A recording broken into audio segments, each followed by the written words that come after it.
trees. Do you see what's happening here?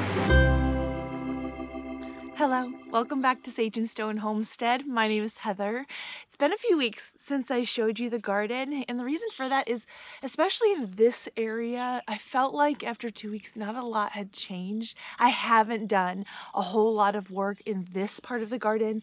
I have been working in the greenhouse, and so there's a lot of changes over there, but there's some really interesting things happening over here, so we are going to start over here today. It is early in the morning. My roosters have been up for a couple hours. You're going to hear them. But one thing that I've noticed in the garden in the last couple of weeks is my tea roses have gotten a second wind. When I first got roses, I was pretty surprised to see that these roses in particular will bloom all year as long as I keep up on pruning them.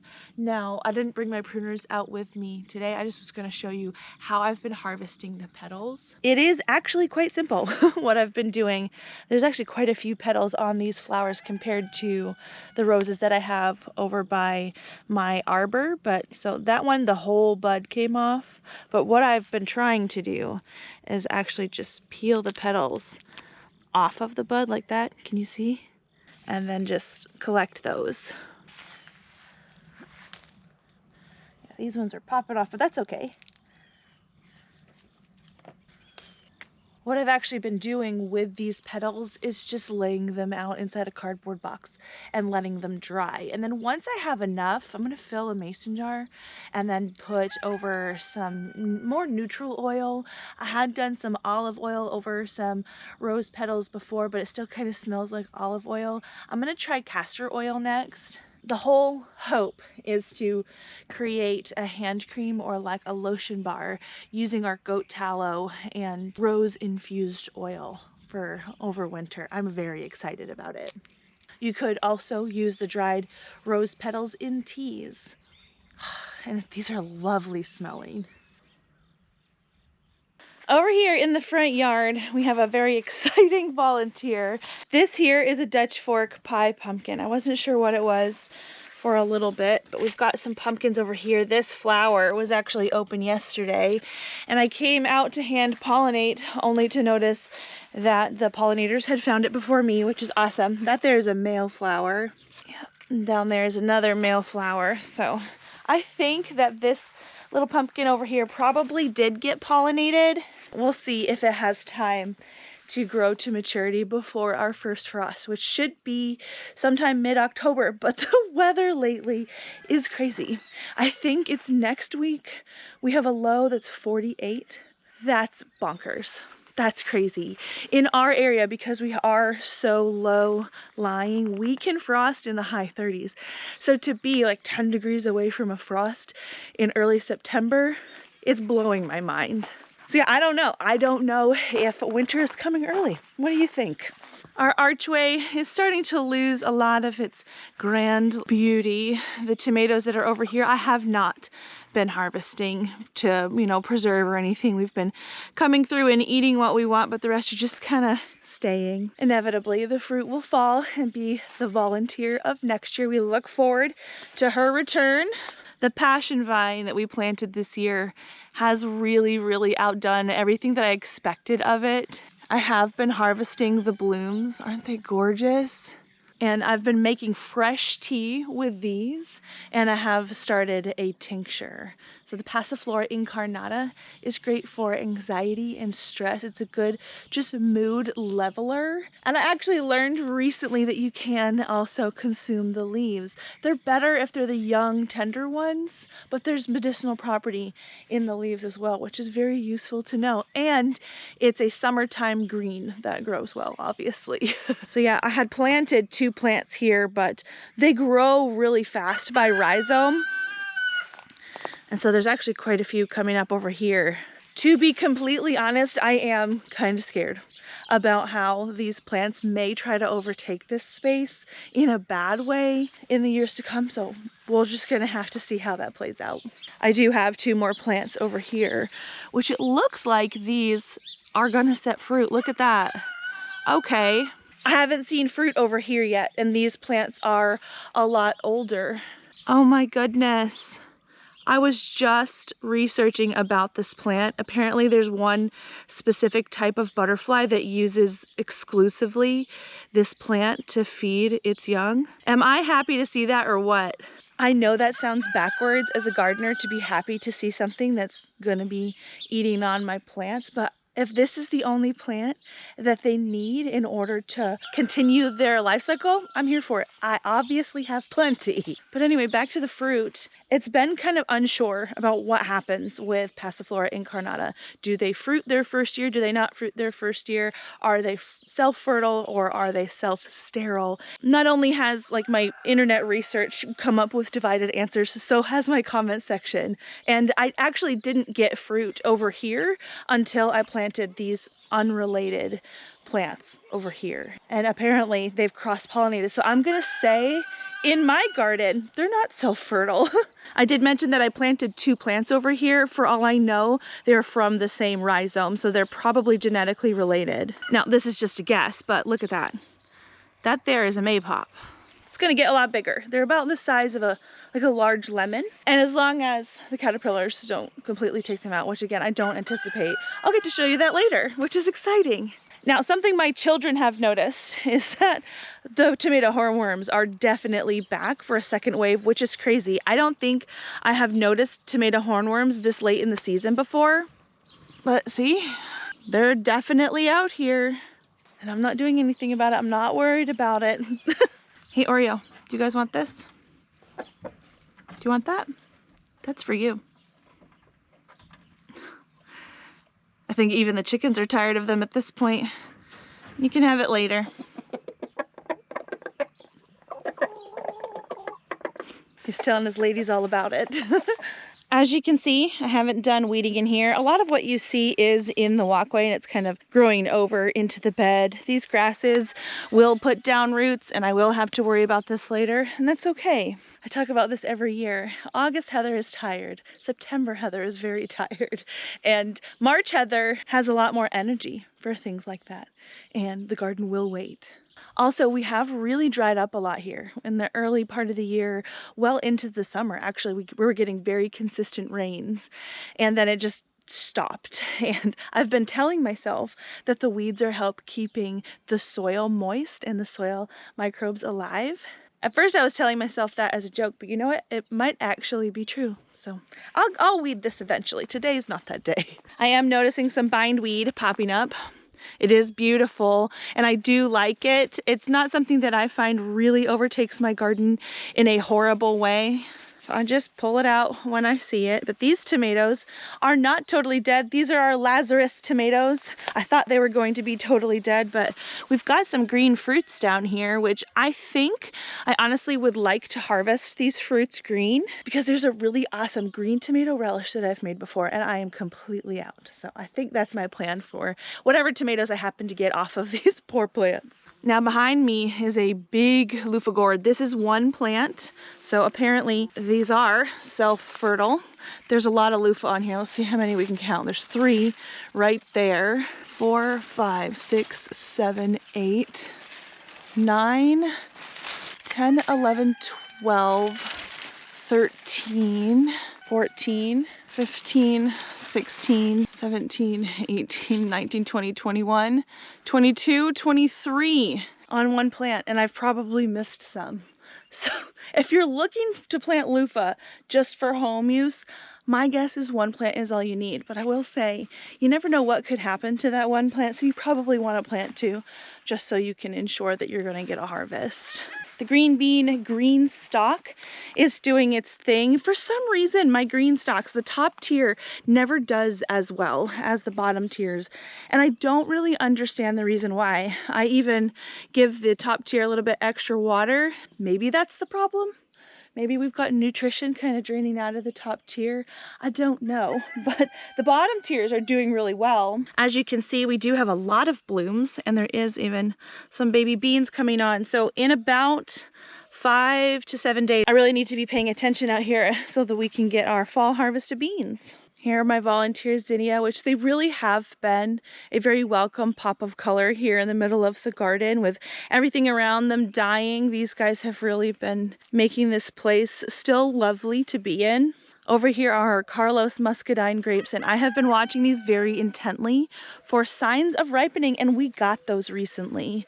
So they start out as these little green globes here, and they almost have these little freckles on them. And then as they ripen, they almost turn a bronze color. Can you see the difference here between the green and the bronze? When they get this bronze color, they do have give to them. And they are very good.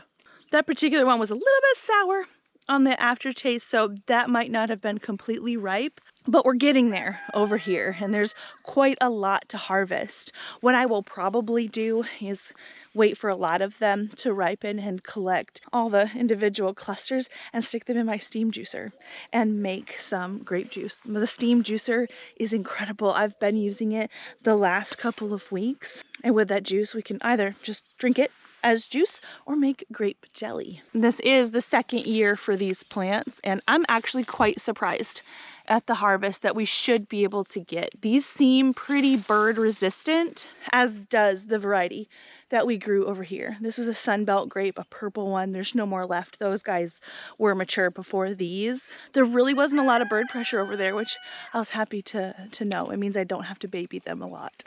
I do have this volunteer pumpkin right here, and believe it or not, it looks like the vine is pretty much dead where it originated. There was a pumpkin down here that I have harvested, but I have been keeping watch of this. This is alive because it has set down its own roots independent of the original location where the plant started. That's one of the cool things about squash, is they will set down roots along their stem. And so if the original part of the plant is compromised, it doesn't mean the entire thing is dead. And I think it was over here. There is another pumpkin somewhere. Yeah, it's down here. It's green still, so it's hard to find, but there it is. I'll be keeping watch of this. So over here we have our roselle and the Jerusalem artichoke. This is my first year with both of these plants. If you have grown either one of these before, when should I expect flowers? I know that people have told me that it doesn't matter if the Jerusalem artichoke flowers, because what you harvest is the roots. That I understand, so this is more okay with me.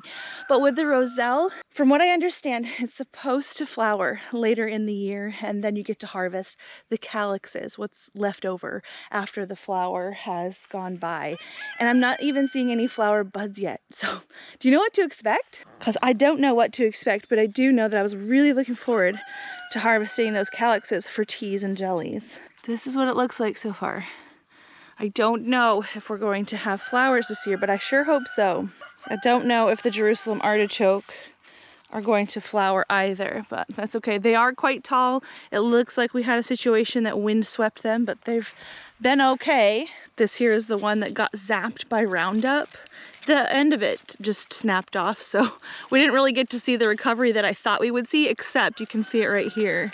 It has put out some suckers on the side of new growth, and this new growth is healthy. We do get Roundup overspray in our garden every year just because we live in the middle of agricultural farmland. There's a ton of corn across the street. There's beans up the road. It's just kind of inevitable. Usually my plants bounce back really well. Back here looks like more weeds. A lot of this is actually not. These are my asparagus fronds. This is what they look like this time of year. Some of the canes are starting to die back, and we do have these red berries showing up. This is where the asparagus seed is. You don't want to eat these berries. They are toxic, but inside the berries, they're actually quite large. There's black seeds. And we just leave them. I have gotten asparagus volunteers in the garden before, and I do love like wild and crazy food. I love to see stuff like that pop up randomly. Actually, there is one here in the blueberry bed. See that? That's asparagus, and that will get bigger next year. I don't think I really want to leave that asparagus here in the blueberry bed because I like that to be blueberries, and I don't want them to turn into this and get overshadowed, but I'll be able to move that asparagus. I know it's probably hard to tell what's going on in here, but this is that same pumpkin vine that started over there. It is also coming out over here and has rooted itself. I don't know if there's more pumpkins over here. I have not seen. Yeah, the vine comes all the way out here and actually doesn't look too unhealthy on this end. Good morning, Buster. Would you like your treat? See these curling leaves? This is my key lime tree, and I've kind of just left it in here and haven't done a lot of watering. Looks like these guys probably could use some water. I had overwintered this key lime. There's actually 2 key lime bushes in here. I overwintered them in my shed, and I didn't give them enough light, and by the time I stuck them out here, the plant decided it wanted to revamp its leaves, and that's what it spent the majority of the spring doing. And I did have a few blooms, but they didn't set fruit. So I think I need to do better overwintering this year to make sure that we do get fruit, because that's the point. That's why we have it. He's like, shut up about the key lime and give me my treat. What we have here are dried rabbit ears. He loves them.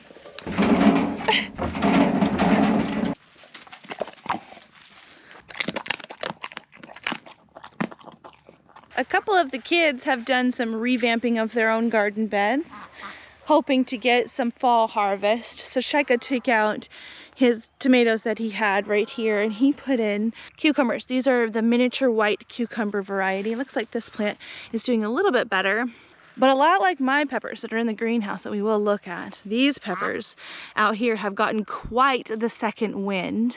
There's a lot of little buds and flowers and new baby fruit. So they're gonna have a really good harvest pretty soon. Look at them all here. I believe all of these ones ripen orange. They're like a little lunchbox pepper. As I mentioned, it hasn't rained in a while. And when you don't have like an automatic watering system, whether it be a sprinkler or some kind of irrigation, it can be kind of hard to keep up on watering the garden. Gardener gets tired at the end of the season, and it's hard to like stand there with your water wand and get things watered. That is true for kids as well. But we bought these watering oyas from Epic Gardening, and I actually had them fill them yesterday. Can you see the water in there? This is made from terracotta, which is porous, and it'll hold the water, but slowly leach it out to the plants and water the bed. That is the large size, which is what's recommended for the 4x4 beds. It's been perfect. All they have to do is fill their oya and the plants have water. Now they do need to be, larger plants with larger root systems for that to work, but it does work. I don't know if the oyas are on sale right now, but if they are, I'll link them below. Good morning, sweet boy. Why do you look soaked? It's because this long grass, it has dew all over it. You don't look particularly happy about it. It's okay, we know how to fix his mood. If he'll follow me, he'll get a bean. He's very used to this routine at this point. Beryl knows if I come back this way, which I do a lot, he's gonna get a treat. Yes. These are Farrell's beans. We're growing a lot of cowpeas over here, and he's not getting all of them. There's actually enough for him and for us, isn't there? I've been giving him these smaller ones that don't have like the large beans on the inside. So of course we are sacrificing some harvest, but this is worth it, right? I think so. I do have a couple roselle plants over here as well, but it's 1, 2, 3, 4, 5, 6, 7, 8, 9, 10 bags of cowpeas, and each bag I think has 3 plants in it, and they've been loving growing up this trellis. This is hooked up to an irrigation, so these guys are doing quite well. This is what the pods look like when they're mature. They eventually do dry out and get crispy, but you can harvest them at this stage. And what we have on the inside are beans, cowpeas, that are good and plump, that we do not have to soak in order to cook. Some people have like a bean sheller, a pea sheller, and it's better to put your peas through the sheller when they are still, green on the outside like this. These ones are the chicken and dumplings cowpeas. I'm gonna stick them in my pocket and try not to forget. So, editing Heather, get the peas out of your pocket. All right, one more. You're spoiled. Oh yeah, update on the pennant flag situation. I don't think it was worth it because the pennant flags didn't last. I had put it up here to try to keep birds away early in the season, and I felt like maybe it worked for a week. Then the birds didn't care about it, and the sun degraded it, and the wind tore it apart, so not worth it. The end of the lane still looks like this. I do have now 7 more beds, so 70 more feet worth of beds to put out here. And that's basically all I need to complete this 100-foot lane. What I have here is an 8-foot bed, an 8-foot bed, and a 10-foot bed. So there's already 26 feet out here. So yeah, that is another winter project of mine, is to get those beds built and partially filled, and then to complete the trellising. All of that is pretty expensive, so it's gonna take time. I'm sure there are tomato hornworms out here as well, but again, I wouldn't mind harvesting some green tomatoes for that green tomato relish. And there are still some red ones out here that we can use for fresh eating. Eventually what I would like to do is take these out and put some kind of cover crop down, and hopefully I don't get there too late in the season. Sometimes by the time I've mentally prepared and figured out what I'm gonna do, it's too late. Now before we go in the greenhouse, there is one more area that we need to look at, because I think that we need to make a harvest today. So right here is some more volunteer pumpkins. There's quite a few plants in here. I have come through and harvested some. This pumpkin here had some sunburn, so I decided just to leave it there. This pumpkin we looked at last week, and you can see we do have squash bugs over here. They haven't seemed to impact the plants too badly, but our pumpkin is getting quite large. I had stuck this chair over here. I don't know if it's going to get big enough to touch the chair. I may need to bring over something else, like a small stool or something, to help support the pumpkin. I just think that this vine and the way that it's attached to this fencing, it's not going to be able to support the pumpkin. It's going to need some kind of lower support. This here is the pumpkin that I've been watching, and it's probably ready. Not quite. I can still see a little bit of my thumbnail when I press down on it. I'm gonna leave this a little longer. I do want it to be covered though from the sun. I don't want that one getting sunburned. There may be more out here that I haven't seen. They're easier to see once they start to turn, but I'm watching that one. That one is the biggest one.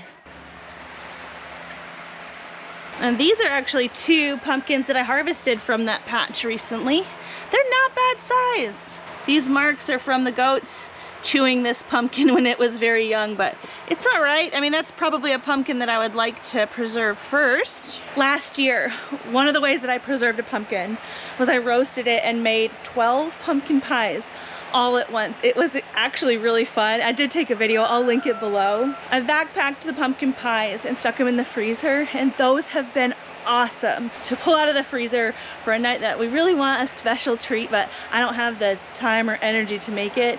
That has worked out very well. I am gonna do that again. Oh, look. Hi, sweetheart. You can hang out there. That's fine. I guess we'll start over here with that. Recently, I did actually do quite a decent chop of these jalapenos.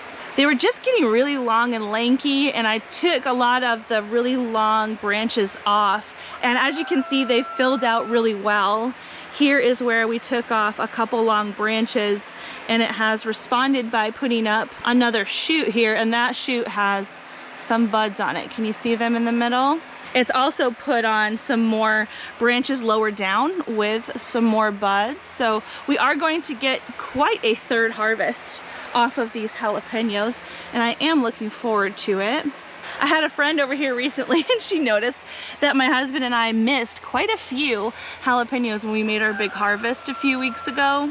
I am gonna leave these on with the intention of letting them get red, because that is when I know the seeds inside are mature. We have loved this variety so much. These are the Megatron jalapenos. I want to grow this variety every year. I guess I mean to say every year that I plan to grow jalapenos. Will I plan to grow jalapenos every year? Probably not, because I don't feel like we go through that many jalapenos, and all it takes is 4 plants to get a lot of jalapenos.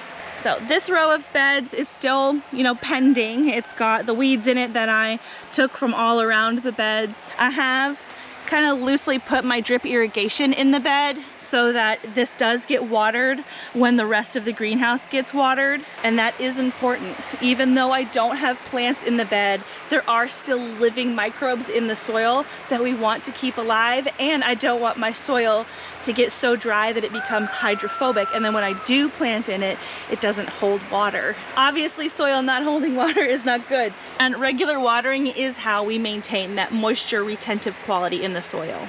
It does look beautiful though, nice and clean. There are some weeds kind of popping up over here. This spot I think doesn't have any weed fabric, so I may come through and just slap over a square of weed fabric right there, just because it does help. I have trash talked weed fabric quite a lot in the past because it doesn't work as well as I had hoped, but it is better than nothing, I will say that. So this archway is looking beautiful. We still have a lot of tomatoes, a lot of blooms. I don't have anything I really would rather put in this bed, and so we're gonna see how long these tomatoes will go into winter. We have had a lot of tomato hornworms outside of the greenhouse, and I haven't seen any inside the greenhouse. That does not mean that they are not here. Actually, hilarious, look at this. They are so hard to find, but somehow, yeah, that's a tomato hornworm right there. Scratch that, they're here. I have seen a lot of army worms, that's for sure. Chuk, chuk, chuk, chuk, chuk, chuk. Not you, buddy. You don't want this. There we go. That was a treat for the chicken. Oof. You're offended, aren't you? Yeah, you were offended. That's what I thought. Here. Peace offering. Y'all, do you see what's happening here? The Malabar spinach. The little berry tendrils, clusters, whatever, they're very good at catching hair and hanging on to it. Anyways, yeah, it looks like the tomato hornworms are in here. That's okay. All good things must come to an end. We'll pick off what we see, but it's not worth treating. Not to me, not at this point. At the base of these tomatoes, I do have some carrots. These are a rainbow carrot seed tape that I planted. I bought it from Haas. And some of the carrots, I don't know if you're really gonna be able to see, it looks like something has eaten them off. And it very well could be those army worms that we talked about before, or it could be beetles, it could be birds. It's annoying, but it happens. But there's still quite a lot of little baby carrots in here that I have been babying. I've only run the irrigation in the greenhouse every 3 days or so, but I have been watering these carrots every other day. Just because their little root systems are so small, I want them to get a good start. And so far, so good. They are kind of shaded in the beginning of the day, but they get plenty of light in the afternoon. Oh, this is so fun to do. Now, this bed has seen quite a lot of growth since the last time I showed you the garden. These are tromboncino squash, and at first I was pretty worried about these. The beetles had really ravaged them even through the cover that I had on them. Look at that. And these guys have recovered. Actually, look, there's one right there. The cucumber beetles have been kind of the biggest pest in the garden this year. But yeah, the tromboncino squash is growing nicely. They've got their roots down deep, and so I'm not watering these more frequently. They look healthy, and they're going to be amazing to see growing on this trellis. More tomatoes over here. You will see a lot more red tomatoes higher up. This is because I told my kids that they can eat as many tomatoes as they want from Mommy's greenhouse, and they can't reach up super high. Yeah, there's fewer tomatoes down here, quite a few up there. Another thing that we have been harvesting off of for fresh eating are our bonfire peach trees. These guys are still pretty small, and I've had to support the branches. Some of them have broken from the weight of the fruit. So here are the fruits, and what I've been doing is just coming along and kind of squeezing at this cleft point here in the fruit to see if it's got any give. And if it has give, it is ready to harvest. That is my understanding. This is only my second year with peach trees. This is a white peach variety, which I have found is not as like juicy and succulent, but they're still really good. Last year, with the few peaches that I was able to harvest from my 2 dwarf trees, I did do a little bit of preservation. I just diced them up and put them in like a sugar syrup solution and stuck them in the freezer, and that has been awesome to add on top of yogurt and things. But yeah, this is what I've been doing. Coming in here, snacking on the fresh peach. It is really good. These are a little bit more dense than an orange flesh variety for sure, but these are essentially bred for canning. These will hold up better to canning. But honestly, I think we're gonna eat all of these fresh this year. They're really good.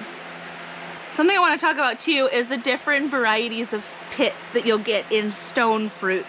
So peaches, plums, nectarines, I think, are considered stone fruits, and that's because they have this big pit in the middle. Some fruits it's easier to get the pit out of, and other fruits, the fruit itself tends to cling to the pit itself. Those are called clingstone fruits, and the ones where the fruit just comes right off of the pit really easy, those are called freestone fruits. So if you're looking at buying a fruit tree, usually you'll see clingstone or freestone, and that's what that means. How easy is the flesh gonna come off of the fruit? These guys are clingstone, but really it's not a big deal.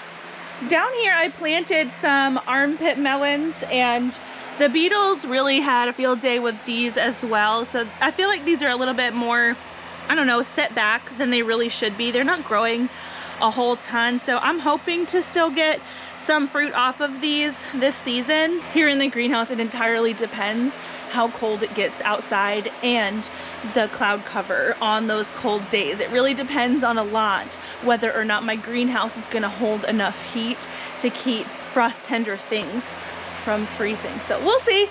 This is fine, we're just gonna leave it as it is. I do have this one plant here, and then there's a smaller plant there that has some bug damage. I don't know if that one is going to do well at all.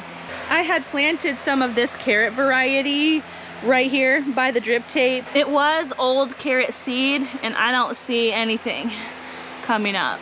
Some seed just does not last as long as other seed, and carrot's one of those seeds that just doesn't have a really long shelf life. I think it was in the last garden tour we harvested some lima beans. Look at all of the fresh flowers that are over here. We've got some green lima beans. This is how I've been harvesting them, when they turn brown.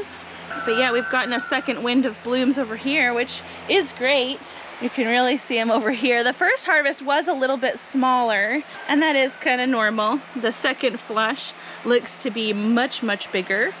These plants are gorgeous. They've just filled this space out really nicely. My herb green stalk, it was looking pretty sad for a while, and it still is kind of sad and chaotic. I haven't done anything with it, but you know, weed it a little bit up here. This is actually some chamomile that's coming back, so that's exciting. But even the thyme looks like it is doing better, and this is probably just because of the cooler weather we've been getting. I know I've been saying, I will take care of this. I promise I will. I just don't know when. My big problem is the wasps that are here in the greenhouse. They scare me. And if I see them, I don't hang out in here for super long. That is why this area looks the way that this area does. On this side of the greenhouse, we have a very exciting situation going on. I actually planted out some of our broccoli starts that I had in my shed. These here are the Green Magic hybrid broccoli, and I grow them because they are heat tolerant. They can withstand more heat than your average broccoli and not just immediately go to flower. From what I understand too, it's not just how hot the days are, but how cool the nights are. So we are heating up into the 80s right now, but the nights are in the 50s. And as I mentioned, coming up soon, we're gonna have a night in the 40s. And that really does help balance things out for a lot of brassicas, especially when they are young plants like this. But they were just getting too big for their seedling pots, too big for the lights that I had over them. And so we put them out here.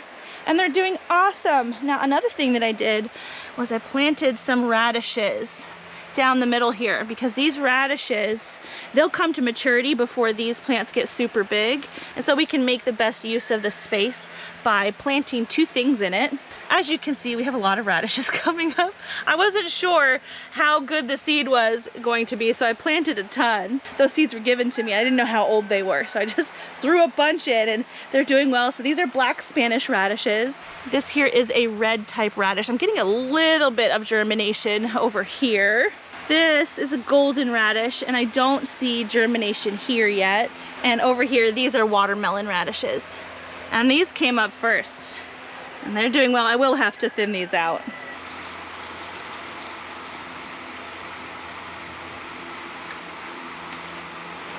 This is the state of the brassicas that I have not put in the greenhouse yet. Over here are the cabbages. They have a much rounder leaf than something like the cauliflower. This is more oblong. And then over here, this is more broccoli. You can see the difference in the leaves here too. They've got a little bit more, I guess, lobing. See that there? A little bit different in the shape of the leaf. I have had to raise this quite a bit, and the plants are so big and full that they are starting to shade each other out a little bit, but there's still some time for these guys for me to get the other side of the greenhouse amended. I need to do that this week, and then I'll get to plant these out. So yeah, that is what the garden looks like at this exact moment. I don't know how frequently I will do garden tours into the fall and winter season, but I will show you the garden when there are updates to be shown. I know I've got viewers from all over the world, but I really hope those of you who are in my neck of the woods who are getting some of the cooler weather, I'm hoping that you're enjoying it. Thanks for joining me in the garden today. I'll see you all again soon.